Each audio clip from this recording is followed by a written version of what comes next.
All right, squad, in today's video, I'm going to show you how to deal with stale closures in React specifically. We're working on a Kanban board with Sortable.js, and when you're dragging around, it's actually mutating the DOM, and that's not triggering a new render in React, which means we end up with stale closures, stale data, and all our sorting becomes out of whack. So let's jump in. So we've got this Kanban board in Clipflow. Basically, very simple. You sort things and it saves them, but you can see something's going on here, right? So we've got, when you move stuff, it does jump around. If we do it, you can see it's remembering the old thing and then changing around here. So this is quite a common problem in React. Actually, it's when you have stale closures. So basically what that means is when we are sorting here, so down the bottom of we've got a use Kanban hook here, and we've got this update Kanban sort, right? So it's passing in a function, and then it's passing in these parameters, right? So we've got our sorted groups here, which is basically just all the different statuses with the projects inside of it. But what happens is that this variable actually becomes stale across renders, right? So if we haven't had a tick, because we're using a library, Sortable.js, that mutates the DOM. So it's actually making changes and it's not triggering a new render. So by having that happen, when it does the callback to update, this is still stale. So it doesn't know that the groups have been resorted. So it uses the old data. This took me so long yesterday to figure it out. So I wanted to just share how we solve this. But so what you can see is we go from here, we go to the update Kanban sort function. We get the sorted groups. And then what we're doing is we're actually optimistically making those changes. So we store this in state. So because otherwise what you get is React complaining that it can't find the node because Sortable.js has actually moved the node away out of where it was. Now we go and do this optimistic change, right? It's a bit of work here, which is kind of annoying, but we loop through the groups and then we find the groups where the previous and the new container are, and we find the items that belong to that group. And then we update the items with its new status ID and new sort. And then we commit that to the new group. And then we use those groups are now set back to state. So everything's as per it should be. And then we do the update to the server, right? So then that happens in the background, it does its thing and then fetches the new data. And then by the time that refreshes, it should all be exactly the same. That's kind of like an optimistic update. Now, what we're doing here as well is we're getting stale closures. So when we're doing these merges, we're giving it old data. So then when you see is when you start moving things around, you see them flicking. And then if we move this, now we'll see like jumps, and it's like it loses track because it's got the old data in it, and then it gets new data, and then it's like you get this disgusting flash, which we don't want. Now, how do you solve this? So I've done this quite a few times in my React career, and I think it's one of those little things that can be quite confusing, and it's really hard to debug because when you do console logs, what you're doing is you're getting the latest object. You're actually, if you're mutating, you're not seeing that in console. So the best way to actually debug this is with a call like, and the way this is how I did it. So up here, what I would do is I'd say, okay, we're gonna go console.log, and then we go json.path, and then json.stringify. And that's gonna take the whole object and stringify, not stringify. And then what we can do is we can say down the bottom, we can do the same with so those are sorted. So then we're gonna come down here and then we can do the same thing with the sorted updated groups. And that way we're gonna get a snapshot of exactly what it was at that time, right? So this is a nice way to actually debug, and it's something that sometimes I forget that I should be doing because JavaScript's busy mutating the object. Some of the functions can do that. But what I wanna show you as well is, so here's this, but there's a little thing, it's like, does it mutate? I think this is a JS thing, and it's literally, it'll tell you every method that mutates or not, right? So no mutation, copy within. Sort actually mutates is one of those things that we use quite often and we don't think about it. So if you sort a array, it will mutate, with meanings that anywhere else we're referencing, it will also be sorted, right? So be careful of that one. But anyway, so if we go here now and we go and pull this across here, you'll see we'll get a snapshot. And we can see, so we're working in the status draft here. You can see the items, and then we've got 213.83.119, and then inside the items again, 83.213.119, okay? So that's what we got there. If we pull this one now, we'll see inside of draft, we should have 213.83.119. Can you see that it's different there? So we just sorted these before, and that was the updated 83.213.119. Now we've got 213.83.119, which is the original. So we have stale data. That took me so many hours to solve. Oh, and I was asking all the GPDs and no one was helping me. Okay, so how do we actually solve stale closures, right? So when you ask the GPDs, they say you can use callback functions and stuff like that. I did try, it didn't work for me. And I guess it depends on the variables that you want to pass through. But the easiest way that I find to do this, and it's not the most beautiful way, but is using the ref, okay?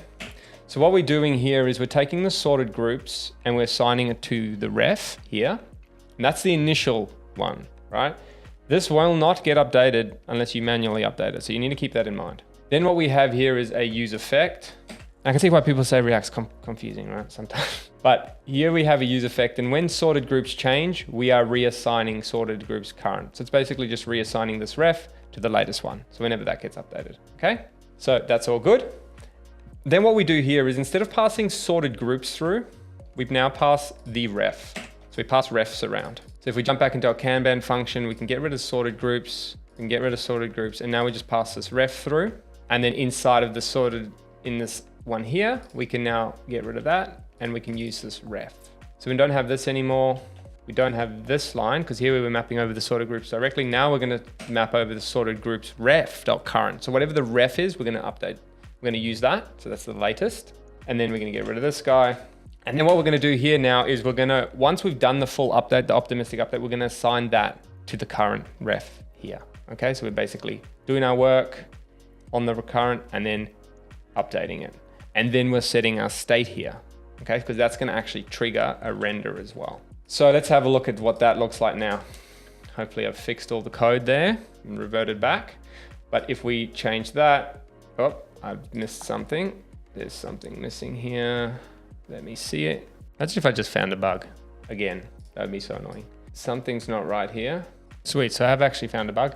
It's not anything to be stressed about. So what it is actually is we need to sort the items in the actual group. When we're setting up this group, we found a little bug in trying to do a demo. That's really cool. So inside of this group projects by status, right? So I need to go here and sort these guys. So I'm gonna sort A and B, A dot sort minus B dot sort. So I think we're actually getting the wrong, we're displaying it in the wrong order. So if you have a look here, we've got our data from the server. This is what we're checking.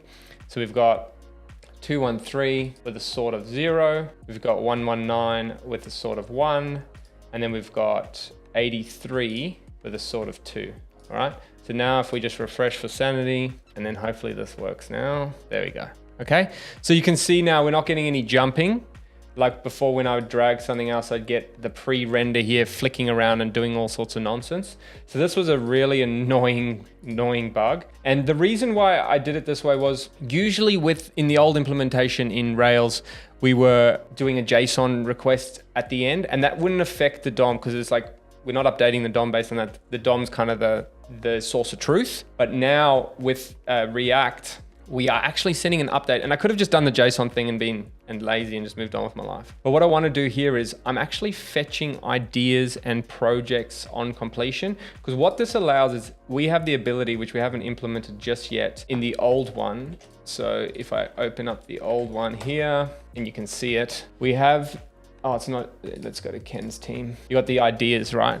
So what you can see now at the moment, if I take this idea and I drag it to draft, watch what happens. This whole thing stuffs itself, right? So there's a bug there with us. But what we want to do with the inertia one is when we drop the project or drag the idea into the project screen, we convert it in the back end. We change it from an idea to a project. We want to refresh the ideas list and the projects list so that we have fresh data, so that these will all be up, or the ideas, which I haven't added yet, will all get updated, and then the projects will all get updated. So to do that, it's making a whole bunch of changes on the DOM. So we need to actually make sure we're getting all the fresh data. So yeah, I just wanted to show you guys how to handle that. So that's dealing with stale closures in React. It's just something that I really only have dealt with in React. I think it's more of a JavaScript thing. It's just that this function becomes stale, and I'm sure there's other ways around it, but if you haven't triggered a render, this won't go and loop through again and update. So if you're doing things like where you're manipulating the DOM with other libraries like Sortable, you're going to end up with these kind of things. So just thought I'd want to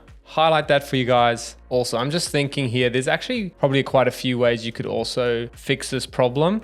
So I was thinking just quickly, you could even try, because setState provides a method to do this, but the setState has the callback function. So usually when you use setState in React, you're gonna get previous value. So you could actually write all your code in here because you have access to the previous value. I mean, you don't have to write all your code in here, but you could just provide that and then you could get the latest state. That's probably a good solution. It could be a solution. I don't know if it would work in this case because we aren't mutating the DOM because we're using that external library, but usually if you're working with state, you can use this kind of style. As long as you're setting the state, which we are, you could actually, so we'd use, in this instance, would be set sorted groups, and then the previous value would be the value rather than passing it around in a closure. And that could possibly solve the problem as well. So I might test that out. Actually, should we do it right now? Why not? Yeah, so using that method, you can save a lot of time.